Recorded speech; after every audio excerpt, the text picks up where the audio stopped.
Da Vinci. Hola Ángel, ¿cómo estás? ¿Cómo estás, Albani? ¿Cómo estás, Unai? Hola, Sensei, ¿cómo estás? ¿Cómo anda todo? Bueno, muy bien. Aquí ya acercándonos a los 2 meses de la cuarentena en Venezuela, ¿no? Del embarazo. Sí, sí. Vemos por ahí muchas barbas, Sí, señor. muchos pelos largos.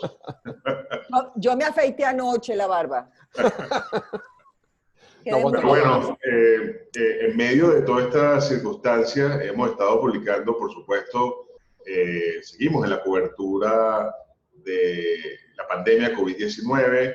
Recientemente publicamos un artículo explicando qué tan contagioso es COVID-19, que es una de las grandes discusiones. Y bueno, pueden entrar a ProDaVinci y ver esta cobertura que le estamos dando a estos temas, por supuesto. Pero digamos, hoy queremos hablar de historia. Para nosotros la historia en ProDaVinci ha sido uno de los temas fundamentales. Contamos con grandes historiadores como colaboradores de ProDaVinci. Y este domingo empezamos una serie de artículos de Tomás Estraca, el historiador venezolano Tomás Estraca, sobre Carlos Andrés Pérez, el hombre que se inventó a sí mismo. Y desde apenas su publicación, temprano el domingo, comenzó a tener mucha discusión y mucho impacto este artículo. Y queríamos conversar con Tomás Estraca, que él mismo nos contará, que está en su cuarentena también, justamente sobre esta primera entrega, lo que significó Carlos Andrés Pérez, desde el punto de vista de su carrera política, pero en particular esta primera entrega es sobre lo que hizo antes de ser candidato presidencial la primera vez y incluso su primera campaña. Tomás, te saludamos no desde el estudio, sino cada quien desde sus ubicaciones de cuarentena, Albani Lozada, Unai Amenábar y Ángela Rayón. Bienvenido, profesor. Qué gusto recibirle. Gracias, gracias. Hola, Todo Tomás, más ¿cómo estás? Bienvenido. Hola, Unai. Aquí, bueno, compartiendo todos este confinamiento planetario al que estamos sometidos, ¿no? Ujú. Sí, Todo el señor. mundo puede, por primera vez de verdad, todos estamos en una misma cosa. Bueno, sí, yo cuando decidí escribir este texto sobre Carlos Andrés, inicialmente iba a ser un texto que yo tenía pensado que fuera más corto, yo quería hacer una cosa mucho más puntual, pero bueno, como pasa a veces, los textos van agarrando vida y van haciéndose más grandes, se le van escapando de quien comienza a escribir, y con un personaje como Carlos Andrés Pérez, obviamente eso iba a pasar. ¿Qué es lo que está de base en esto? La cantidad de stickers, de memes y cosas que han comenzado a circular por allí, ya tiene tiempo circulando muy, muy reivindicativos. Yo me imagino que eso es una parte de la sociedad venezolana. Habrá sectores donde eso no es así, de Carlos Andrés Pérez, sobre todo estos días que se ha estado hablando sobre en torno a un cambio muy importante en la política con respecto a la comercialización de la gasolina y un cambio importante con respecto a la industria petrolera, por lo que he leído en la web, en los medios. Mucha gente ve eso como otra reivindicación más de Carlos Andrés.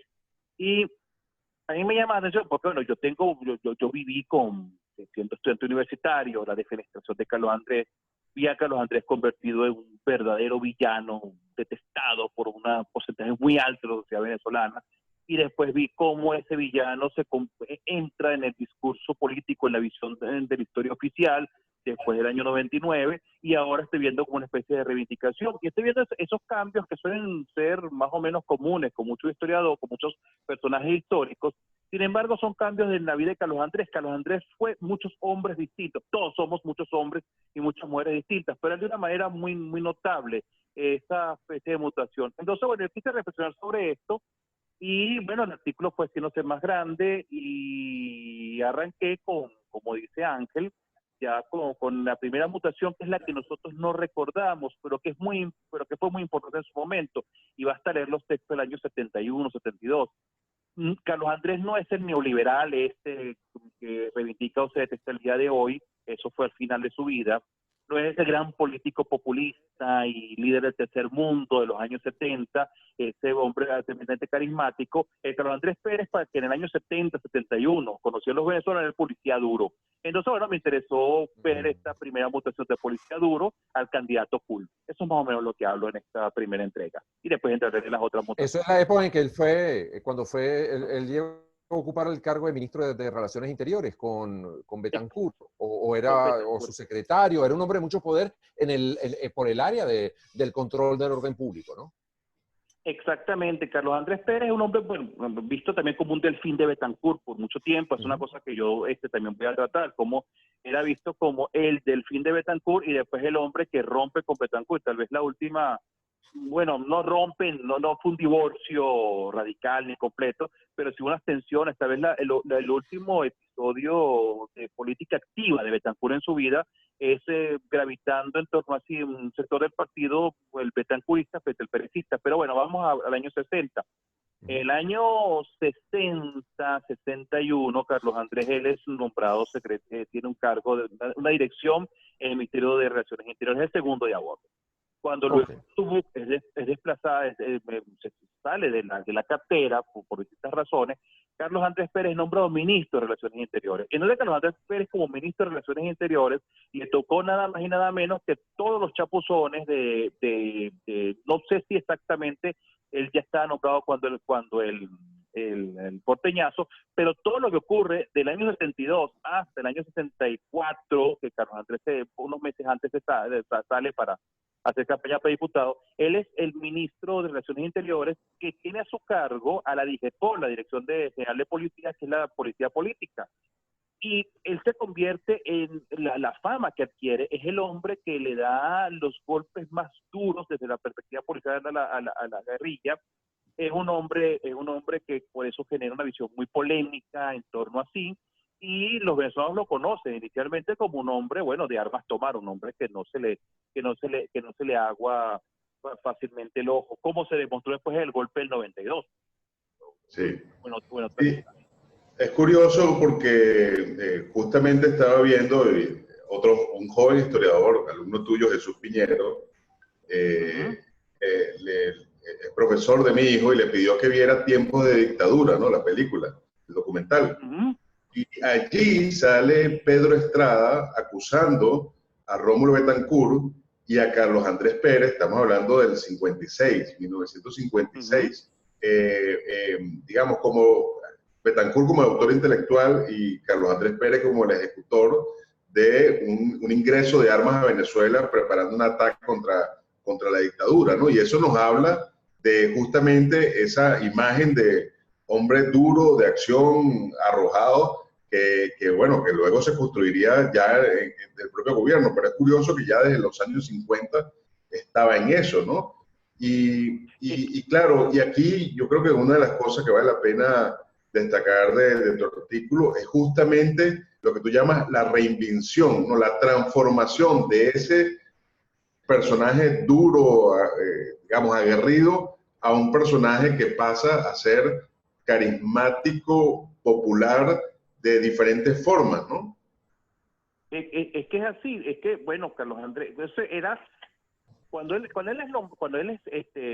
conocido como ministro de Relaciones Interiores y después pasa a la fracción parlamentaria de AD y es diputado durante el gobierno de Leoni y luego se dedica a hombre del partido y es secretario general de Acción Democrática durante la época de Caldera.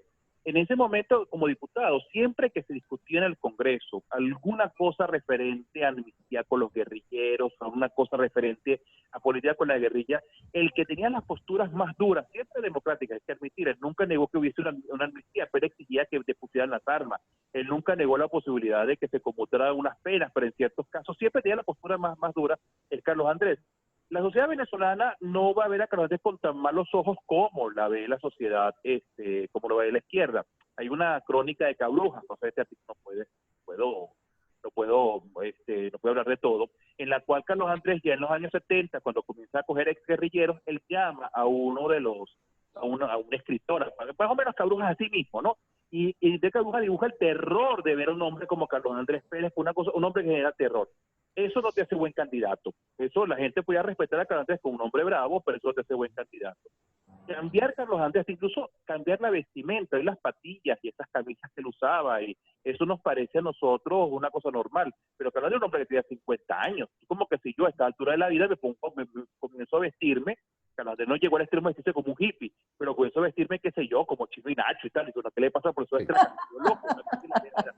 Tomás Estraca en el estilo reggaetón. Sí, exacto, Tomás Estraca es de reggaetón. Entonces, bueno, y como Sí. el tipo se volvió loco. Entonces, Carlos Andrés no llega a ese extremo, pero él se suaviza y se pone muy juvenil. Es muy interesante, eso lo vamos a ver después, porque Lorenzo Fernández, que es el candidato de Copey, que era un buen candidato, nada más le llevaba 4 años a Carlos Andrés, y la gente sentía que Carlos Andrés era el joven, que brincaba charla, Sí. hacía cosas, y Lorenzo Fernández era un señor que se había quedado atrás y tal. Entonces, ese cambio es un cambio importante, y Joe Napolitan, que fue uno de los asesores, dice, y este cambio se dio en buena vida a Carlos Andrés, que es un hombre que en la vida decidió cambiar muchas veces. ¿Viste? Pero fíjate que incluso yo recuerdo que su eslogan en aquella campaña era democracia con energía. O sea, esa cosa de ser un hombre de acción, de ser un hombre enérgico, de ser un hombre de toma de decisiones, era su plato fuerte, ¿no? Era su principal oferta, ser enérgico ante los problemas del país. Y audaz. No Y ser entonces, conciliador, no a ser veces le va, términos medios, no ser de centro. Es un tipo que actuaba de manera enérgica ante las cosas.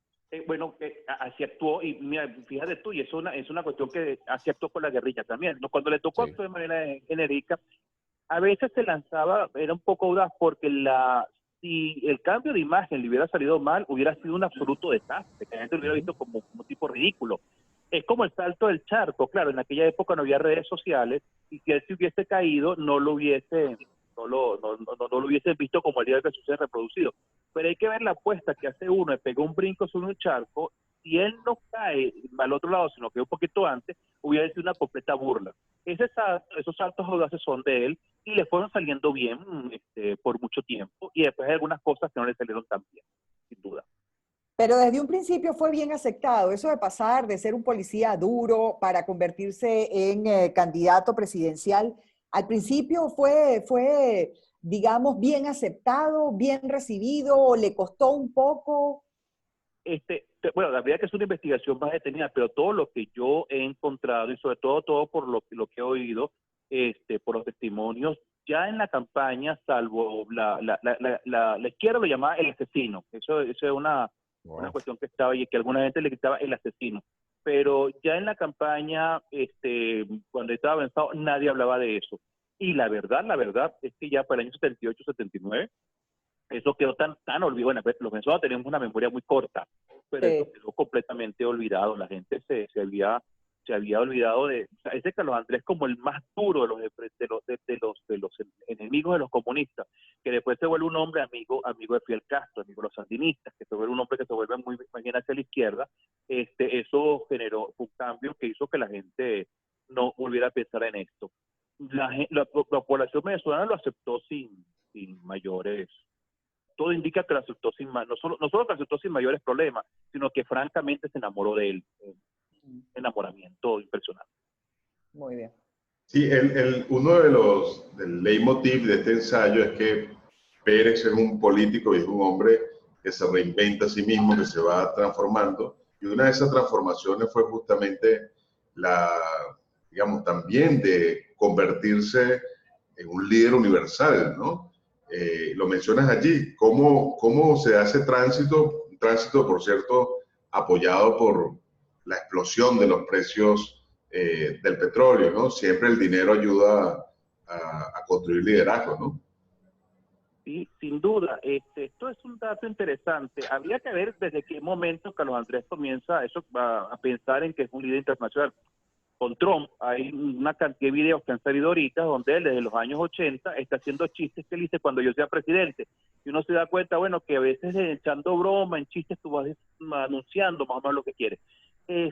Habría que ver en qué momento él lo pensó, pero sin duda él tenía la idea de que tenía que renovar completamente la democracia y que Venezuela tenía un rol protagónico y él como líder de Venezuela. Muy temprano, comenzando su gobierno, él se ve a sí mismo como la posibilidad de ser un líder internacional, un líder del tercer mundo. Y claro, y tienen los precios del petróleo. Eso lo vamos a ver, no sé si en la otra entrega o en la siguiente, o se terminó de partir, pero nada más hay que decir que en el año 74, cuando Carlos Andrés está tomando el poder, a Venezuela por ingresos petroleros tiene el equivalente a 20.000 millones de dólares que le sobran, que no hayan que hacer con eso. Esto es un dato interesante. Eran 4.000 millones en aquella época, 20.000 millones el día de hoy. Imagínense que alguien llega al gobierno y tiene 20.000 millones que no están presupuestados, que le cayeron del cielo, ¿no? Bueno, era la oportunidad para inventar muchas cosas y una de esas fue a Venezuela como una pequeña potencia, como una referencia internacional, una idea que los venezolanos tenemos en la cabeza desde la época de Bolívar y que Pérez Jiménez la había tenido también, pero bueno, que tiene la oportunidad de hacerlo. ¿Y dónde se ubica el bueno? En la socialdemocracia. Él también plantea una renovación de lo que Acción Democrática había venido siendo para volverse un partido socialdemócrata al estilo de los que estaban entonces en el poder, como Willy Brandt o el laborismo escandinavo. Y se incorpora a la socialdemocracia, llega vicepresidente de la Internacional Socialista de la Socialdemocracia, y bueno, nada, eso le da todo un panorama con el cual él se hace un hombre con una vivencia, una visión internacional. Visión que después, que en su momento pudo haber generado algunas cosas polémicas, pero que yo estoy seguro que va a ser fundamental el otro cambio que él da en los años 80, cuando él evoluciona en una dirección y la sociedad venezolana evoluciona en otra. Eso es Además, de su último gobierno. Tomás, ese primer gobierno de Andrés también coincide con un momento de mucha convulsión política en el continente, donde prácticamente todos los países de Sudamérica eran dictaduras. Y Venezuela se presentaba como un faro allí de democracia en aquellos años, ¿no? O sea, eso también le da una posibilidad de actuar, digamos, como ese líder que representa una esperanza democrática para toda la región. Sin ninguna duda. Es que no se trataba solo de Carlos Andrés Pérez, él y su capacidad y su vocación y su ambición, y no se trataba solamente de tener dinero. ¿No? Con dinero puede comprar gente que aúlicos, y puede comprar amor comprado, no es amor de edad, pero tú puedes comprar el amor comprado, te dura el dinero. Había también respeto. Él estaba a la cabeza de un sistema que él considerábamos la mayor parte de los venezolanos y consideraba buena parte del mundo, era un modelo que se podía seguir, una democracia exitosa. Un sistema que estaba resolviendo los grandes problemas sociales en un contexto de libertad. Un sistema que estaba generando una gran cantidad de obras públicas significativas. El volumen de obras públicas de su gobierno es enorme, pero ya para cuando él llega, ya por ejemplo Venezuela podía decir que había resuelto el tema del paludismo y que Venezuela estaba impulsando la OPEP y que la electrificación de Venezuela crecía cada año y que cada año había menos analfabetas. Entonces, claro, había un respeto. Y ahí también el hecho de ser democracia rodeado de dictadura, justo Venezuela es una democracia en el momento en que se desploman las democracias del Cono Sur, que eran las aparentemente más estables, las más consolidadas. Y bueno, el eje de referencia de las libertades en Sudamérica giran hacia Venezuela. Sin duda que eso era importante para entender. En perspectiva, y esta es una pregunta de estas gruesas que yo sé que a veces los historiadores no les gusta, pero hay que hacerla. Es quizás se puede considerar en este momento que tanto se habla de las olas neopopulistas, es realmente Carlos Andrés Pérez uno de los primeros grandes populistas de Venezuela en particular, ¿no? Porque quizás uno pudiera pensar que Perón fue una avanzada importante, quizás alguien más, pero ya en el marco democrático venezolano lo considerarías como pionero en esto del concepto del populismo. Sin duda, la palabra populismo acompaña al primer capo. En su momento no parece haber sido una estrategia deliberada para engañar y captar votos, aunque obviamente que no son tontos, quieren ganar votos, quieren ganar las elecciones. Era una idea general de que así habría que hacer para mejorar la distribución de los ingresos en Venezuela. La idea de terminar de sacar a todos los venezolanos en la pobreza estaba ahí presente, eso sin duda. Y hay una clara vocación de que se hacen cosas que se asocian al populismo, inclusive la posibilidad de ganar con un montón de votos y tener la mayoría en el Congreso, y que el Congreso te dé la posibilidad de gobernar por una ley de habilitante, que eso lo ha hecho nunca nadie antes. Ahora, hay una diferencia importante entre ese populismo de Carlos Andrés o esas políticas que pueden ser definidas como populistas de Carlos Andrés y la de otros populistas. Él no empleó eso para acabar con la democracia. Aunque tal vez en su primer gobierno hubo cosas que a la larga le hicieron daño a la democracia, el objetivo nunca fue ese. Si algo de lo que ocurrió allí después resultó contraproducente por el desarrollo institucional, no fue deliberado, fue producto de unas circunstancias dadas. Pero sí, esa es la primera. Y la segunda cosa es que él hace un mea culpa, y entonces él decide 10 años después como echar para atrás para esto, y entonces se vuelve el hombre más antipopulista, que eso fue lo que la sociedad venezolana le castigó. Allí hubo un cortocircuito. Pero sin duda, los populistas van a hacer muchas de las cosas que Carlos Andrés hizo en su primer gobierno, aunque sí, probablemente con otras intenciones. Esa gran cantidad de dinero con la que contó Carlos Andrés también no fue el germen de unos casos de corrupción sensacionales durante su gobierno. Por nombrar uno solamente, pues el regalo que le hizo a Bolivia, el caso del Sierra Nevada, o otros muchos, pues que fueron surgiendo por allí, unos endeudamientos innecesarios y realmente faraónicos que luego pusieron en fuertes aprietos al gobierno siguiente, al de Luis Herrera. Sí, ahí hubo, bueno, son dos casos distintos. El banco que le regaló a Bolivia fue un caso de buque que Bolivia le puso el nombre, creo que se llamaba Barquisimeto, pero buque se le puso el nombre de Simón Bolívar. Fue un gesto de estos grandilocuentes de querer ser un líder mundial, de apoyar a Bolivia en su deseo de tener acceso al mar.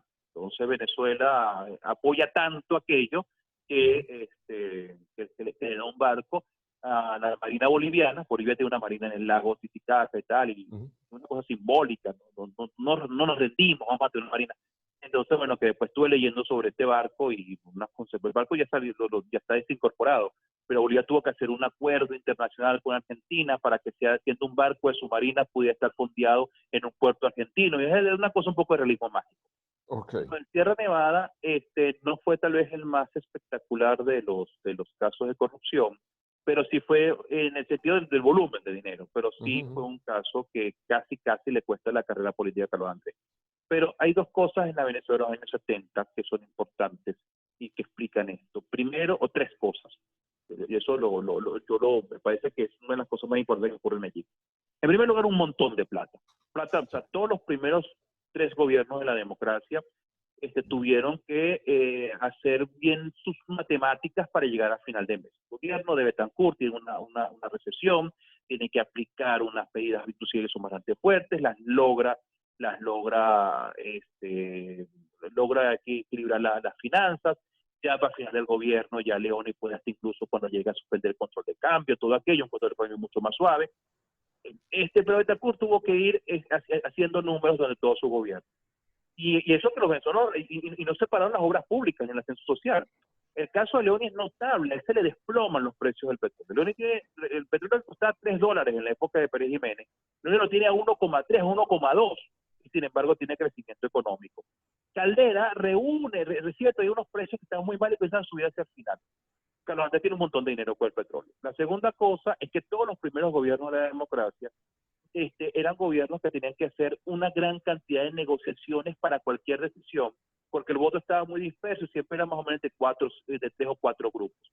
Carlos Andrés hay una aplanadora, entonces esa aplanadora DECA, que no se va a llamar así en este momento, va a conspirar contra los equilibrios, ¿no?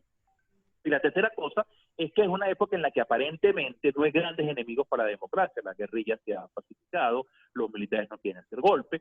Entonces, bueno, tú puedes bajar la guardia. Eso, por supuesto, facilitó una circunstancia en la cual mucha gente se hizo rica. Muchos políticos, hay casos pequeños de corrupción, pero sobre todo, por lo que he podido leer, hay muchos escándalos. La gente está muy escandalizada por empresarios que en torno al gobierno van a hacer negocios.